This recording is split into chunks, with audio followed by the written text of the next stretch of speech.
क्या होती है इंद्रधनुष? देखी है तुमने? वाह, कब देखी है? बरसात के टाइम देखी है, फोटो में देखी है। तो इंद्रधनुष में प्रक्षेपण, अपवर्तन, आंतरिक परावर्तन, ये सब होते हैं। तो क्या क्या होता है उसमें? प्रक्षेपण, प्रक्षेपण का मतलब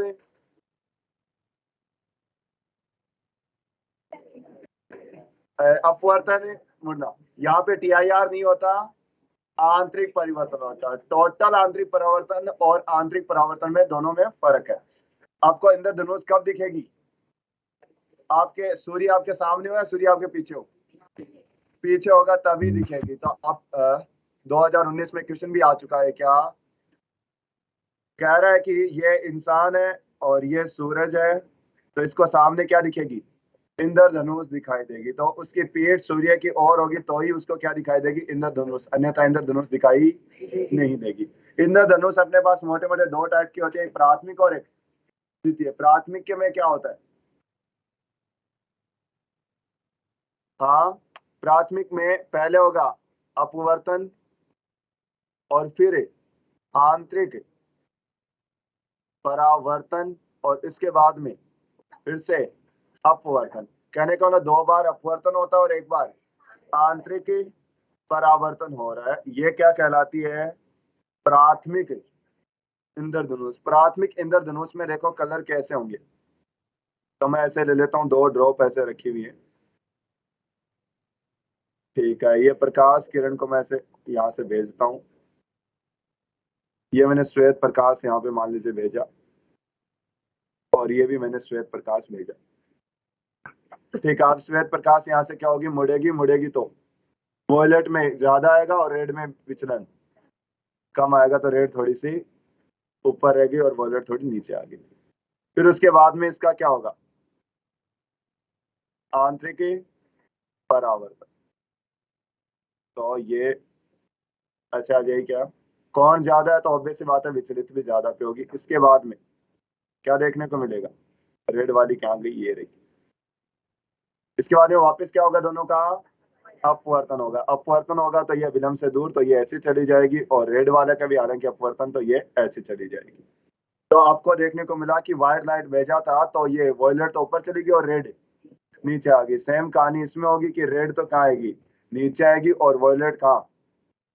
ऊपर चली जाएगी। यहाँ कोई खड़ा आदमी जो होगा उसको क्या दिखेगा? ऊपर रेड दिखेगा और नीचे वॉयलेट कलर दिखेगा। तो रेड से लेके वॉयलेट के कलर में बीच में आपको क्या दिखाई देगा? इंद्रधनुष। तो प्राथमिक इंद्रधनुष जो होती है, ऊपर का कलर तो उसका होता है रेड होता है, और नीचे का कलर उसका वॉयलेट होता है, बैंगनी कलर होता है। बाकी के कलर इसमें आ जाएंगे कैसे? विबग्योर। तो इस चीज का थोड़ा सा ध्यान रखना कि एक ही ड्रॉप वाली आपको दिखाई नहीं देंगी, क्योंकि वो काफी दूर दूर हो चुकी होती है। दूर दूर होने से उसकी चमक नहीं रह पाएगी। तो होता क्या है कि रेड ऊपर वाले से आती है और वॉयलेट नीचे, और बाकी के इनके बीच में फंसी रह जाती है। तो ये आपको प्रकाश दिखाई देगा। तो इसको कहते हैं प्राथमिक इंद्रधनुष। प्राथमिक इंद्रधनुष में दो बार अपवर्तन होता है और एक बार आंतरिक परावर्तन होता है। तो ये होगा अपवर्तन होगा, फिर आंतरिक परावर्तन होगा, फिर अपवर्तन होगा, लेकिन क्या नहीं होगा? पूर्ण आंतरिक परावर्तन नहीं होगा। प्राथमिक के ऊपर रेड और नीचे वॉयलेट कलर होगा। यही मेरे को यहाँ पे समझाना था। द्वितीय के अंदर धनुष में क्या होगा? द्वितीय इंद्र धनुष, मान लो कि प्रकाश आपने ये भेजा, पहले क्या होगा? इसका अपवर्तन होगा, रेड और ये वॉयलेट। फिर से इसका क्या होगा? आंतरिक परावर्तन होगा, और फिर से आंतरिक परावर्तन होगा। तो ये देखो क्या थी? ये रेड थी, फिर ये क्या आ गई? रेड आ गई, और फिर ये यहाँ पे क्या थी? अच्छा, ये मैंने थोड़ा सा, हाँ क्या यार, करवाए नहीं क्या? एक बार छोटा सा ड्रॉप छोटी पड़ गई, और बड़ी लेते हैं।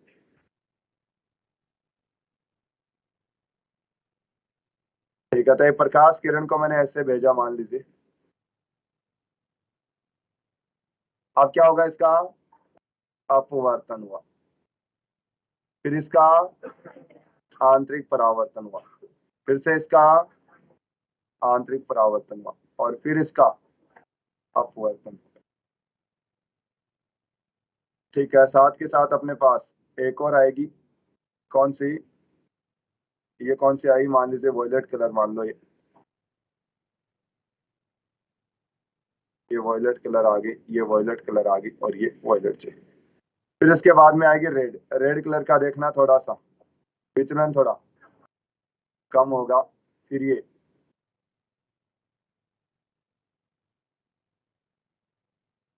फिर से, और फिर इसका प्रॉब्लम से दूर चली जाएगी। तो थोड़ा सा मैंने ज्यादा ही घुमा दिया, तो अब की बार रेड ऊपर चला जाएगा, क्या बचेगा इसका? वॉयलेट। तो नीचे वाले का जो होगा ऊपर क्या रहेगा? रेड। तो ये ऊपर से वॉयलेट और नीचे से रेड। तो इस वाले में क्या होगा कि नीचे तो क्या मिलेगी आपको? रेड मिलेगी, और ऊपर क्या मिलेगी? वॉयलेट कलर की मिलेगी, बैगनी कलर। तो ये थोड़ा सा अपने को याद रखना होता है क्या?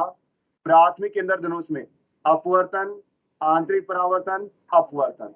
द्वितीयक में अपवर्तन, आंतरिक परावर्तन, आंतरिक परावर्तन। फिर से ये आंतरिक परावर्तन जहां हो रहा है, कुछ हद तक इसका परावर्तन भी हो रहा है, सॉरी वो अपवर्तन भी हो रहा है। थोड़ा सा प्रकाश क्या निकल जाता है बाहर, इस वजह से दो बार अपवर्तन हो, दो बार आंतरिक परावर्तन होने की वजह से द्वितीय जो अपने पास इंद्रधनुष बनती है उसकी चमक थोड़ी सी कम होती है। क्यों? क्योंकि थोड़ा बहुत प्रकाश कहाँ बाहर चला जाता है, उससे अपवर्तन के थ्रू बूंद से बाहर चला जाता, तो तीव्रता उतनी ज्यादा नहीं मिलती जितनी प्राथमिक। तो आपको चीजें याद रखनी है। प्राथमिक इंद्रधनुष में दो बार अपवर्तन और एक बार आंतरिक परावर्तन, ऊपर रेड और नीचे वॉयलेट कलर मिलेगा। द्वितीय इंद्रधनुष की यदि बात करें, दो बार अपवर्तन और दो बार आंतरिक परावर्तन, ऊपर वॉयलेट और नीचे रेड। इंद्रधनुष तब दिखाई देती है जब सूर्य आपकी पीठ की तरफ हो, और इंद्रधनुष कहाँ बनेगी? आपकी आंखों के सामने बनेगी। ये छोटी छोटी चीजें आपको याद रखनी, बाकी तो इसमें कुछ ऐसा है नहीं। ठीक है, ये पूरे में। फिर प्रकाश का प्रकीर्णन। प्रकीर्णन का मतलब क्या होता है? प्रकाश का फैलना, चारों तरफ बिखर जाना। तो जैसे प्रकाश आता है कोलाइडल पार्टिकल से टकराता है, तो उस वजह से उसका क्या होता है? स्कैटरिंग होता है, प्रकीर्णन हो जाता है। यदि आपके कोलाइडल पार्टिकल की साइज जब लेमडा से बहुत बहुत बहुत बहुत कम हो, तो रिले ने एक क्राइटेरिया बताया था। रिले ने कहा कि पावर ऑफ प्रकीर्णन, मतलब प्रकीर्णन की क्षमता, कितना ज्यादा प्रकीर्णन होगा वो लेमडा की पावर 4 के, मतलब जितनी ज्यादा लेमडा प्रकीर्णन उतना ही क्या होगा? देखो, पावर कम होने का मतलब प्रकीर्णन उसका कम होगा। तो रेड कलर का पावर आपको कम मिलेगा और वॉयलेट का ज्यादा मिलेगा। तो मैंने क्या कहा, यदि पार्टिकल की साइज आपकी लेमडा की तुलना में बहुत ही छोटी हो, तो यहाँ पे प्रकीर्णन होगा। और यहाँ पे रिले ने बताया था कि प्रकीर्णन की तरीका क्या है? लेमडा की पावर 4 के व्यक्त कर्मानुपाती होगी। इसका मतलब है कि रेड का बहुत कम प्रकीर्णन होगा और वॉयलेट का ज्यादा होगा। इसीलिए अपने पास जो आकाश जो होता है वो कैसा दिखाई देता है? स्काई कैसा दिखाई देता है? आसमान नीला दिखाई देता है। कारण है कि सूर्य से सभी प्रकाश किरणें निकली, उस वजह से अपने पास वॉयलेट वगैरह चारों तरफ बिखर जाती है, उस वजह से आपको नीला नीला। अब सवाल आता है कि सर, समझ में आता चारों तरफ बिखरा हुआ, चारों तरफ आपको दिखाई दे रहा होगा, लेकिन लेकिन वॉयलेट कलर का है तो बैंगनी प्रकाश, वो आसमान दिखना चाहिए आपको, ये वो ब्लू क्यों दिखता है? क्योंकि नीला जो प्रकाश अपनी आंखों के लिए ज्यादा संवेदनशील है। अपनी आदत सी होती है, जैसे आप ये टी शर्ट पहन रखी है तो मैं कहूंगा इसको नीला, ठीक है। अब आपके पास बैग है, उसको कहेंगे अपन नीला, और भी आसपास कलर उसको क्या बोल देते हैं अपन? नीला ही बोल देते हैं। अपने लिए वो सब क्या है? नीला। जबकि नीले में थोड़ा सा कम ज्यादा कम ज्यादा कम ज्यादा चलता रहता है, लेकिन अपनी आंखें ज्यादा संवेदनशील है किसके लिए? नीले कलर के लिए। अब बात आती है कि जब ये ऐसा न हो, तो इसका मतलब यहाँ पे रिले का क्राइटेरिया काम, रिले का मापदंड काम नहीं करेगा, मतलब ऐसा रूल नहीं है। तो इसका मतलब सभी का प्रकीर्णन समान रूप से ही होगा। क्या होगा? सभी का प्रकीर्णन समान रूप से होगा। तो सभी कलर का समान रूप से प्रकीर्णन हुआ, इसका मतलब वापिस सभी के सभी कलर मिक्स होके क्या बना देंगे? श्वेत प्रकाश। इसलिए आपको थोड़ा बरसात वरसात होने वाली होती है तो आसमान थोड़े से कैसे दिखाई देते हैं? व्हाइट व्हाइट दिखाई देते हैं। और उन बादलों को देख के अपन कहते हैं लगता है कि आज तो बारिश होगी, बादल आ रखे हैं। नहीं कहते कैसा? तो देखो क्या कहा जाता है, छोटी तरंग दैर्ध्य का प्रकाश बड़ी तरंगों की तुलना में कहीं अधिक परिकीर्णन होता है। परिकीर्णन की मात्रा तरंग दैर्ध्य के चतुर्थ के व्युत्क्रमानुपाती होती है। ये किसने बताया? रेले परिकीर्णन ने बताया। तो रेले का परिकीर्णन ये था, ये तभी लगेगा जब ए बहुत छोटा, ए ज्यादा होगा तो सभी का समान रूप से होगा, इसलिए आपको कैसा दिखाई देगा? श्वेत दिखाई देगा। ठीक है। कह रहा है कि वैसे तो बैंगनी का ज्यादा होगा, लेकिन अपनी आंखें बैंगनी कलर की बजाय नीले प्रकाश के लिए ज्यादा अधिक सुगराई होती है, इसलिए आपको कैसा दिखाई देता है? नीला दिखाई देता है। बताना जरा कि सूर्योदय और सूर्यास्त के समय थोड़ा सा लालिमा दिखाई देती है आपको, ऐसा क्यों? सूर्य के आसपास थोड़ा लाल लाल दिखाई देता है, ऐसा क्यों? सूर्योदय और सूर्यास्त के समय।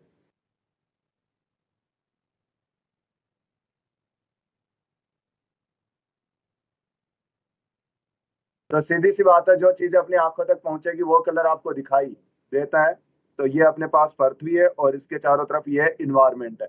यदि सुबह और शाम के टाइम की यदि बात करूं तो प्रकाश से ये निकलेगी और ये यहाँ तक, ये आदमी कोई खड़ा है तो इसको इतनी दूरी तक ये चल के आएगी। जबकि दोपहर की बात करूं तो केवल इतनी दूरी। इसका मतलब इतनी दूरी तक चलता गया, बहुत सारे पार्टिकल है, इनका बार बार क्या होता रहेगा? परिकीर्णन होगा। इस वजह से बाकी कलर ऑलमोस्ट ऑलमोस्ट वहां पे गायब हो जाएंगे, अपनी आंखों तक केवल क्या पहुंचेगा? रेड। तो इसको लगता है कि सूर्य कैसा है? रेड कलर का, जबकि दोपहर में आपको कैसा? श्वेत दिखाई देता है। ठीक है।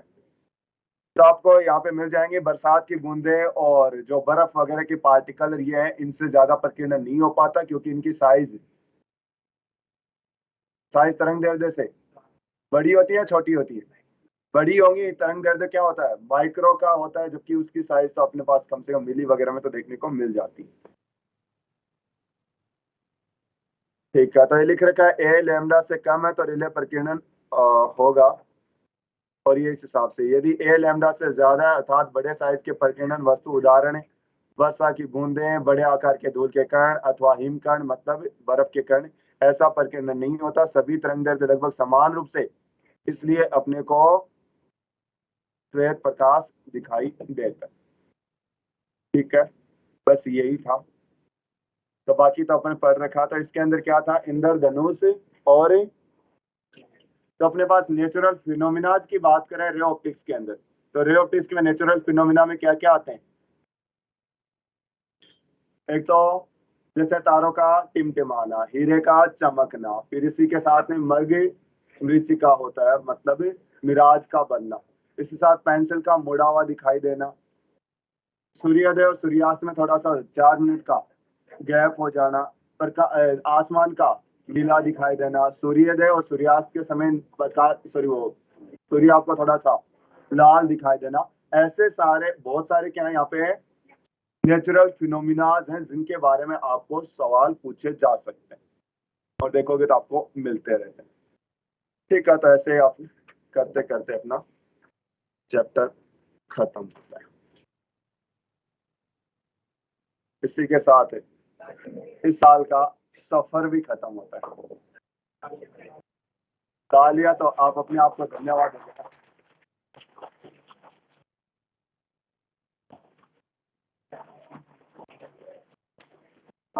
तो तुम्हें तो मजे ही आ गए।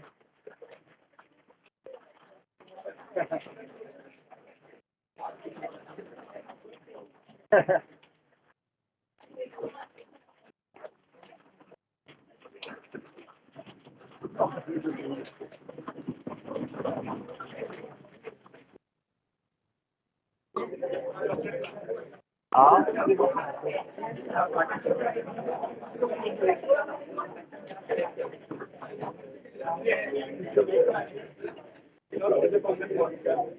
हाँ, केवल ऑफिशियल तरीके से सिलेबस हुआ है।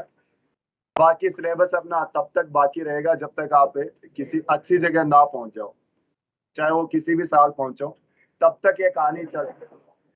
हाँ, प्रैक्टिकल बात कर रहा हूँ, बाकी का थ्योरेटिकली तो मैं तो ये कहूंगा इसी साल सब कॉलेजों में होंगे आप, वो भी एमबीबीएस की कॉलेज में।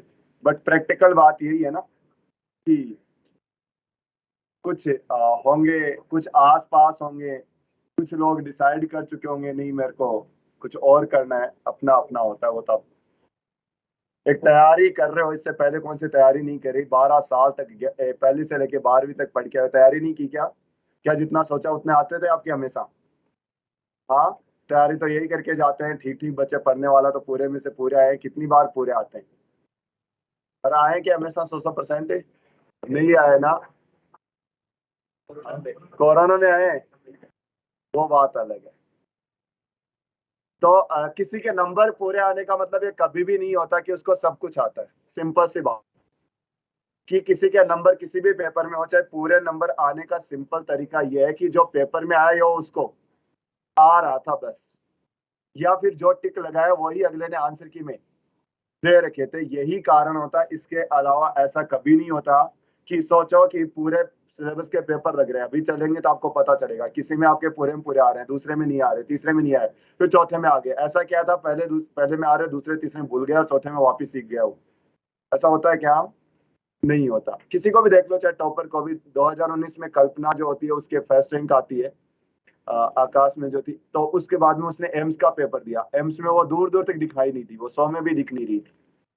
सोचो, जिस बच्चे की पहली रैंक आ रही है, एम्स की 100 में भी दिखाई नहीं दी। यहाँ पे अपने सेंटर की बात करें, समीर गोदारा था, उसकी कौन सी रैंक आई? 12वीं आई। ओबीसी में ऑल इंडिया फर्स्ट रैंक है। उसके बाद में एम्स का देता है, तो उसकी रैंक देखी होगी आपने, 400, 450 के आसपास जा टिकी। सोचो, जिस बच्चे की 12वीं रैंक आ रही है, 450 चलेगी। अब वो नीट में भी ऐसा ही हो जाता तो वही समीर गोदारा, आज चर्चा ही नहीं करते अपन उसकी। तो ऐसा कुछ नहीं होता कि पेपर में, पेपर के टाइम बहुत सारी चीजें होती है आसपास की, आपकी एनर्जी, आपको दुआएं, आपके कोई दीपक जला के बैठी होगी कि ये जब तक हाथ रहेगा, जब तक उसका पेपर ना हो जाता है। उसका भी तो पेपर होता तो दीपक पे हाथ थोड़ी ना रखती। उसको पता दोनों में से एक तो हो। तो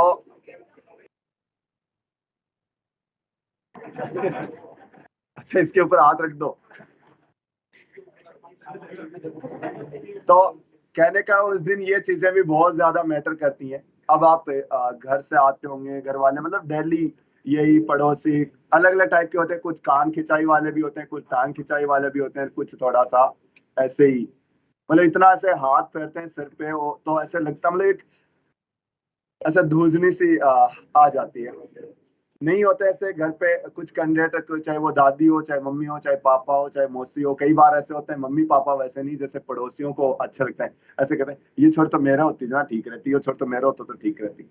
ऐसा होता है। अपनी भी आदत यही है कि घर की मुर्गी दाल बराबर। पड़ोस वाली चाची कह दे तो उसके लिए तो गोबर भी डालना है, और मम्मी कहे। हाँ, ऐसा होता है कि खुद के घर में काम करने का कोई क्रेडिट नहीं है ना उसका, क्योंकि वो बड़ाई करेंगे नहीं। दूसरे के थोड़ा सा भी काम कराई, कभी गई छाछ लाने गई या दूध लाने गई, और चचिया के लाग रही है दूध बिलोले देखा तब के बाहरी निकाल दी होती तेरा तेरे रसोई में। तो वो कुछ तो शानी होती है, वो खुद ही निकलवा लेती है। भाई मेरे को पास टाइम नहीं है, थोड़ा सा कर देखे भाई, थोड़ा सा मैं घी निकाल होती तेरा में 2 कोठा में बाहरी निकाला। अच्छा, कमरे को ऐसे कोठा कहता नहीं। हाँ, तुम वो कोठा में समझना जहाँ पे,